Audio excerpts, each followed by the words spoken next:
Новое поколение BMW X5. Покажу разные цвета, комплектации, внешнее оформление и интерьер. Все представленные здесь силовые установки. Подробно разберем салон, а затем впервые проедем и на версии с ДВС, и на полностью электрической. Отдельно скажу об электрической версии iX5.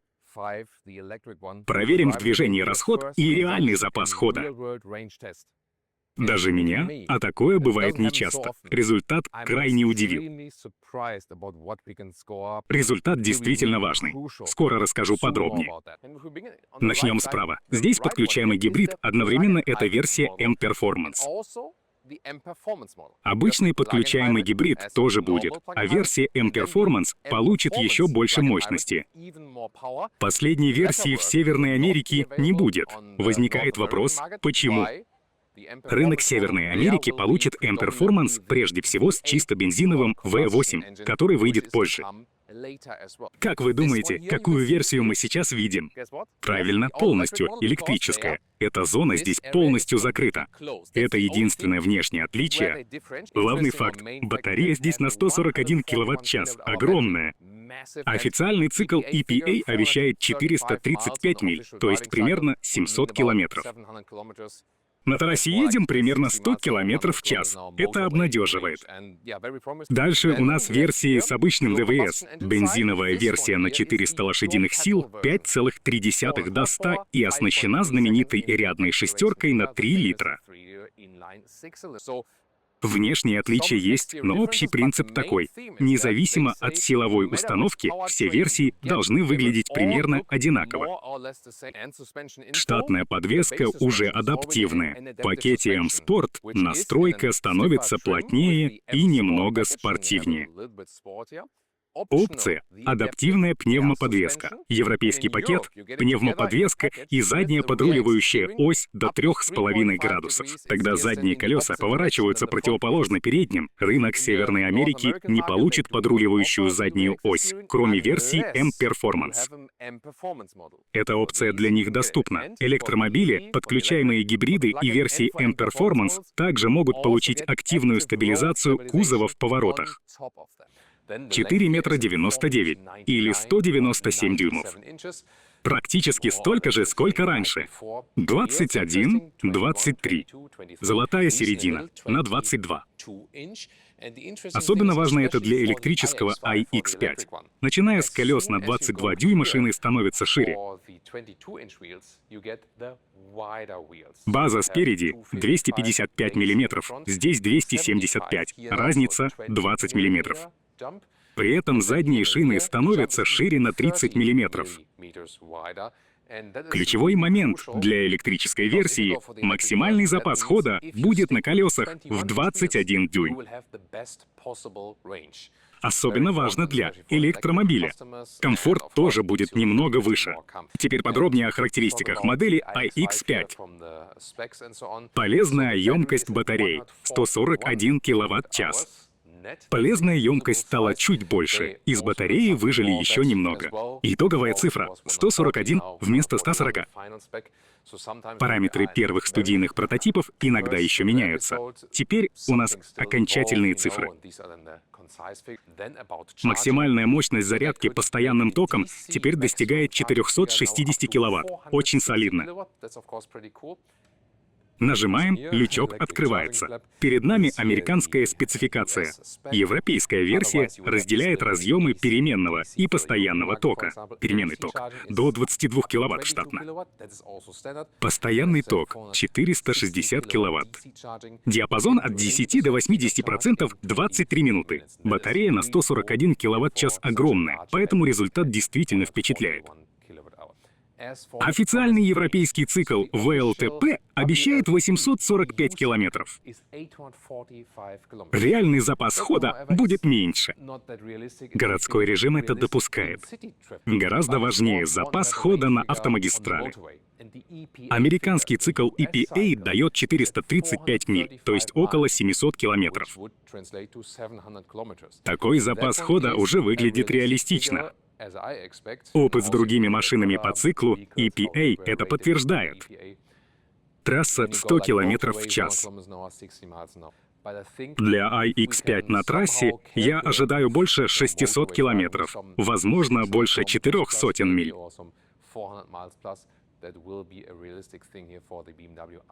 Дальше становится еще интереснее. Мне нравятся многослойные акустические стекла. Передние стекла здесь именно такие. Видите, насколько они толстые? Ламинирование есть и на задних стеклах. Штатно такие стекла получают электрический iX5, подключаемый гибрид, и версии M-Performance. Линейка M-Performance будет и у подключаемого гибрида, и у электрической версии. Логично. Ламинированные стекла будут и у версии M-Performance с бензиновым V8. Такие версии получают ламинированные стекла штатно. Отлично. Плохо другое. Обычные бензиновые и дизельные версии ламинированных стекол не получат. Немного жаль. Общий взгляд на кокпит. Экран мультимедиа. И есть вопрос. Обязательно было делать его такой формы? Не обязательно, но зато интерьер отличается от множества современных машин, где просто ставят большой планшет. Визуально здесь получается немного иначе. Экран переднего пассажира опционально. Он перед нами. Лично я бы его не заказывал. Но такая возможность есть. Водителю его почти не видно. Центральный экран перекрывает пассажирский. Предусмотрено это специально, чтобы водитель туда не смотрел. Перед водителем система Panoramic Vision. Приборы дальше, в дальнем фокусе. Это хорошо. Принцип здесь. Форма следует функции. При желании есть и проекционный дисплей, который тоже воспринимается в дальнем фокусе. Такова основная логика.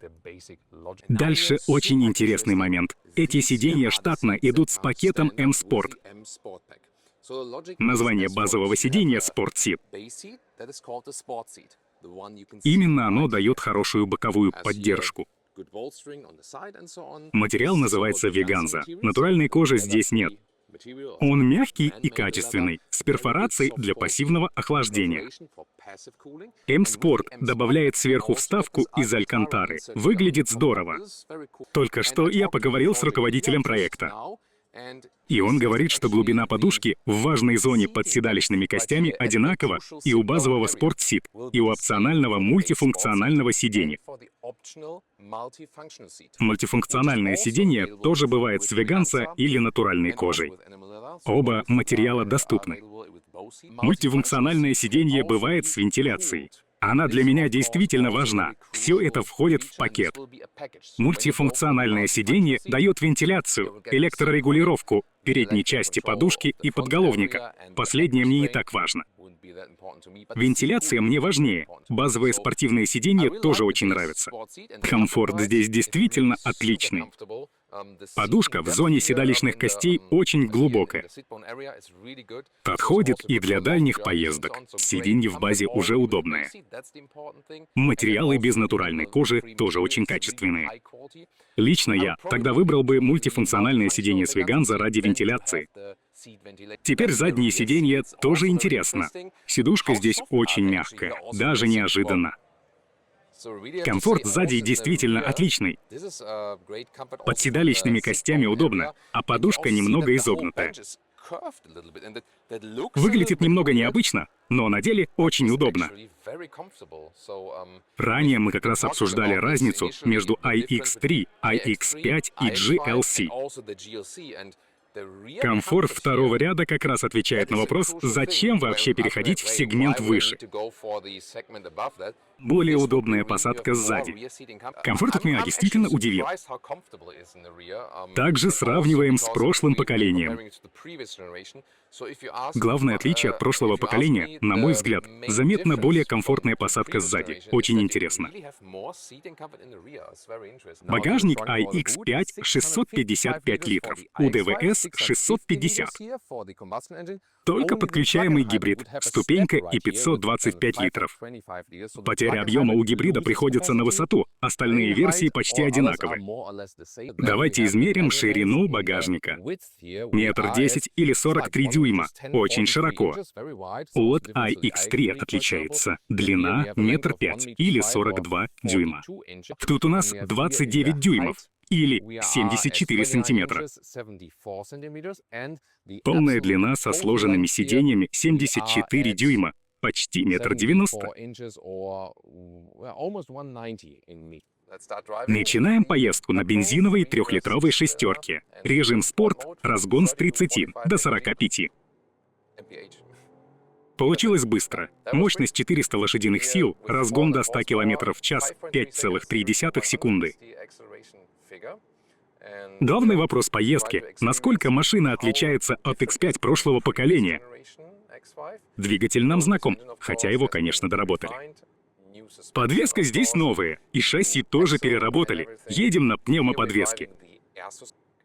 Перестраиваемся и смотрим, раскачивается машина или нет. Очень стабильно. Рулевое управление тоже дополнительно настроили. Подобную разницу мы уже чувствовали между бензиновым X3 и iX3. Управление рулем теперь стало немного точнее. Торможение очень плавное, как и переключение коробки вниз. Особенно ценю это на машинах с ДВС. При замедлении перед светофором иногда появляются рывки, а здесь их нет.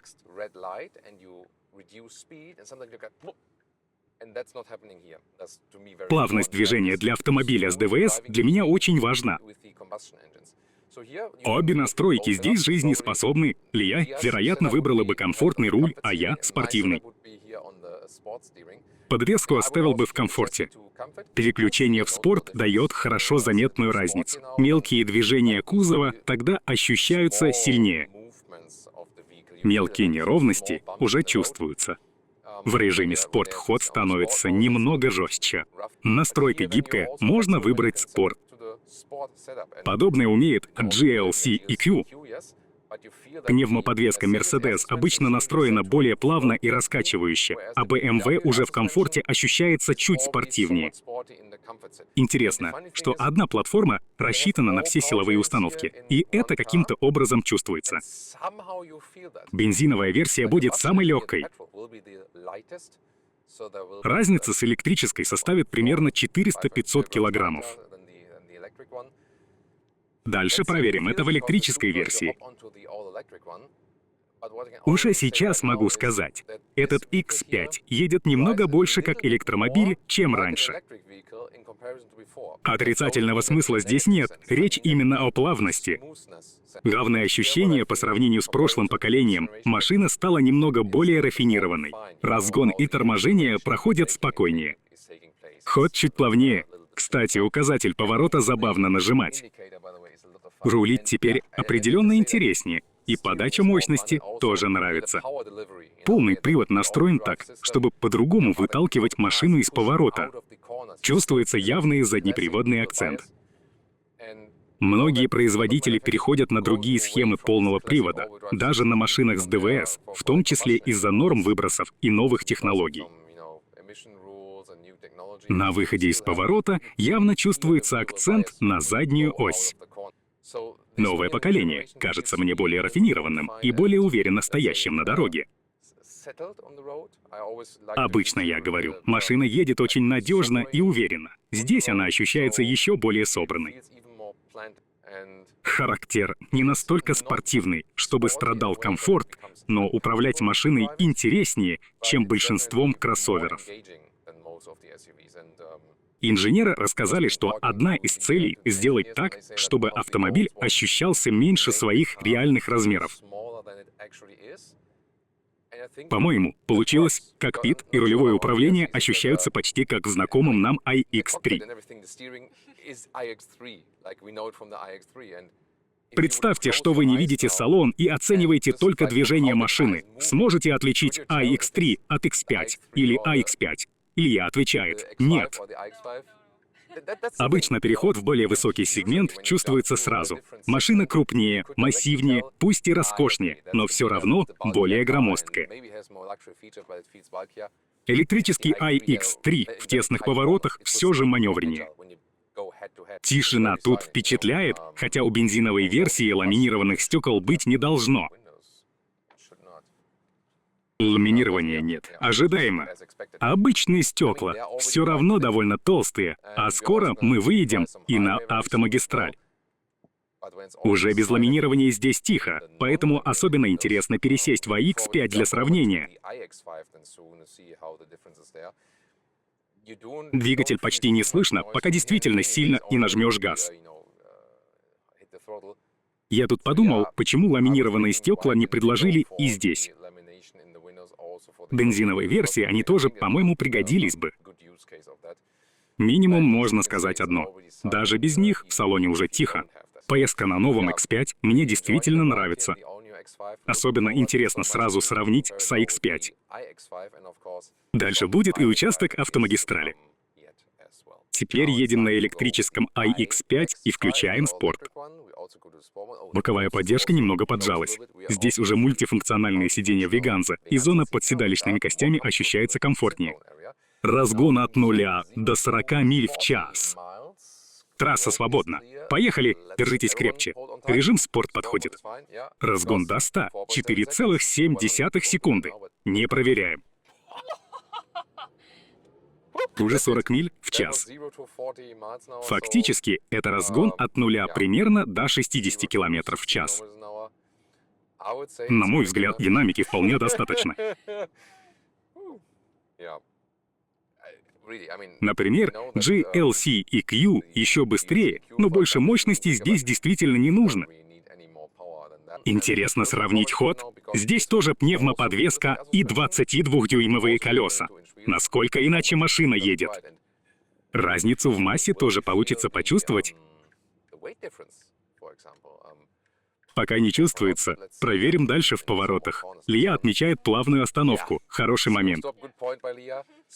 Плавная остановка означает, что машина замедляется до нуля рекуперации электромотора, без фрикционных тормозов. Режим D. Отпускаешь тормоз, машина ползет вперед. Режим B можно включить здесь селектором. Режим B есть и у ДВС, но здесь это однопедальное управление. Максимум рекуперации — остановка одной педалью. Плавная остановка доступна в обоих случаях. Грузовики рядом едут примерно 50 миль в час. Внутри их почти не слышно. Электрическая версия получила ламинированные акустические стекла и спереди, и сзади.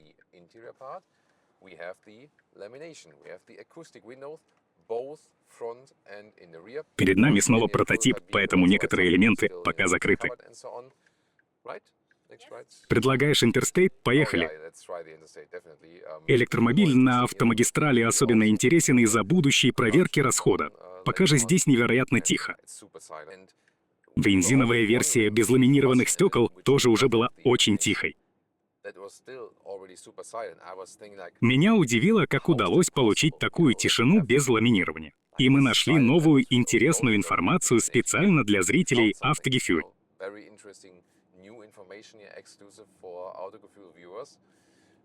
Посмотри, пожалуйста, в меню. А мне нужно следить за трассой. Рядом полиция. Активное шумоподавление здесь действительно есть. При поездке на Volvo EX60 мы обсуждали, что шумоподавление там настолько сильное, что чувствительным людям иногда становится неприятно. Функцию можно включать и отключать по желанию. Причем эффект не настолько сильный, как в Volvo. BMW позволяет включать и отключать систему. Лично я думаю, что на iX5, подключаемом гибриде и M-Performance, акустические ламинированные стекла уже сами по себе дают многое. Подобные системы я бы отключал. Ощущение в ушах без него для меня естественнее и свободнее. Но это важно именно для чувствительных людей. Активное шумоподавление сейчас включено. Медленно ехать мне, пожалуй, приятнее с выключенной системой. Движемся 100 км в час или 60 миль. Теперь система комфортна и реально помогает. Придется постоянно ее включать и отключать. Очень тихо, пассивно и активно. Ход плавный. Бензиновая версия тоже плавная, поэтому разница невелика. Так задумано. Имеется здесь еще одна функция. Как же она называется? Кажется, Cooperative Driving. Точнее, Symbiotic Drive. Да, так ее называет хотя бы маркетинговый отдел бренда. Принцип такой. Ассистенты активны, но в какой-то момент вы решаете выполнить маневр самостоятельно. Перехватывать руль у системы при этом не приходится, и машина не сопротивляется вашим действиям. Переходы очень плавные, ассистенты работают. Затем вы перехватываете управление и также незаметно снова передаете его системам. Пока так умеют только баварцы. Работает все действительно безупречно. Ассистенты расслабляют. Проверяли это в iX3 на трассе. Полностью расслабляем и просто опускаем плечи. И в дальней дороге это очень помогает. Автоматическое перестроение тоже работает очень хорошо, без проблем. Можно подтвердить его взглядом в боковое зеркало. Ассистенты BMW впереди конкурентов. Ассистенты реализованы плавнее всего из проверенных. Вождение без рук на подходящих дорогах до 130 км в час тоже работает очень уверенно. Здорово. А iX5 едет лучше бензиновой. Почему? Наверное, еще плавнее, хотя масса здесь больше. Возможно, масса добавляет спокойствия. Узкие повороты все же выдают массу. На гоночной трассе дополнительный вес чувствуется сразу. На трассе электрическая версия звучит еще тише. Тише благодаря ламинированным стеклам. Активное шумоподавление тоже включено. Впечатляет. Держим на автомагистрали 60 миль в час. Ощущение такое, будто я просто маневрирую на парковке. Качество ассистентов настолько хорошее, что мне постоянно хочется их включать. Похожее желание у меня пока возникает только в iX3, возможно, в iX, и теперь здесь.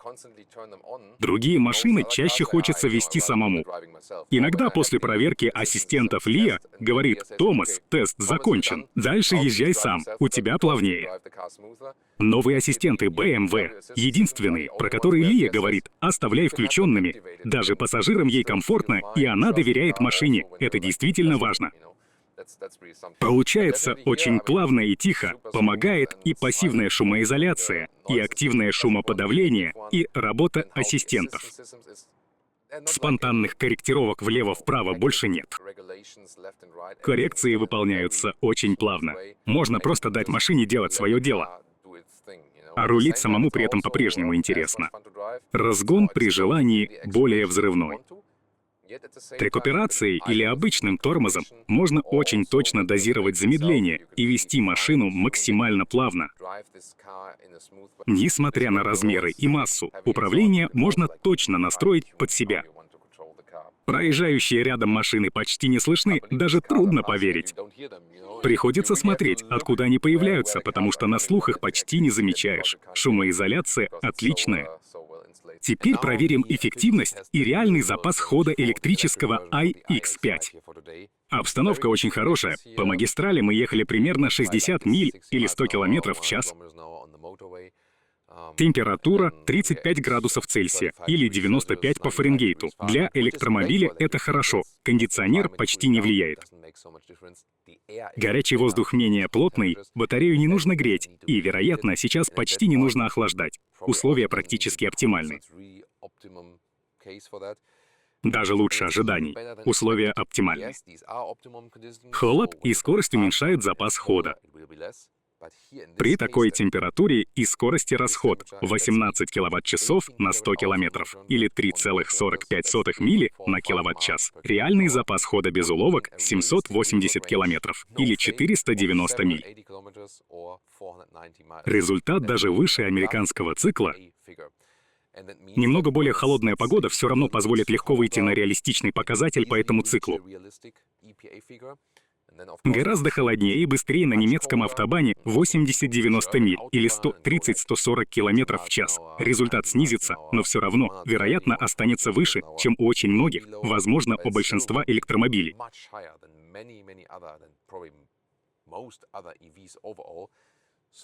Получается сценарий, когда заряжаешь машину дома и почти не думаешь о быстрой зарядке в дороге, потому что она просто не нужна. Дома зарядил, доехал до места назначения или вернулся обратно и снова поставил на зарядку. Подробные тесты на немецком автобане проведем, когда появится возможность. Это действительно меняет правила игры. Жду ваших комментариев. Теперь о ценах. Американские цены указаны в долларах без НДС, поэтому они выглядят еще дальше от европейских цен. Американские машины точно дешевле. Цена на базовую бензиновую версию от $72 тысяч США. Электромобиль чуть меньше $80 тысяч США. Немецкие цены начинаются с 95 тысяч евро за дизель, и здесь НДС уже включен. Бензиновая чуть меньше 100 тысяч евро.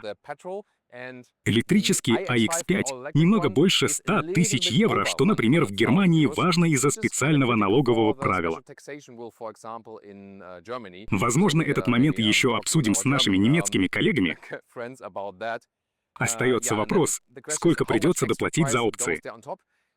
Новое поколение уже в базе оснащено заметно богаче предыдущего. Хорошо оснащенную машину, вероятно, можно собрать, добавив максимум около 20 тысяч евро. Разница между базовой и верхней комплектацией поэтому должна быть меньше, чем раньше. Ориентир примерно в $100 тысяч или 120 тысяч евро по прайс-листу уже дает практически полностью оснащенную машину. Дешевым автомобиль не назвать, но он дает больше, чем X3 или iX3, пневмоподвеску, подруливающую заднюю ось, ламинированные стекла, вентиляцию сидений и другие премиальные функции. Интересно сравнение с GLC EQ и обычным GLC, теперь модель находится немного между сегментами. Модель будет дороже GLC EQ, включая электроверсию. Посмотрим, как развернется борьба между разными сегментами и производителями. Продолжим рассказывать о машине в новых видео. Спасибо, что были с нами.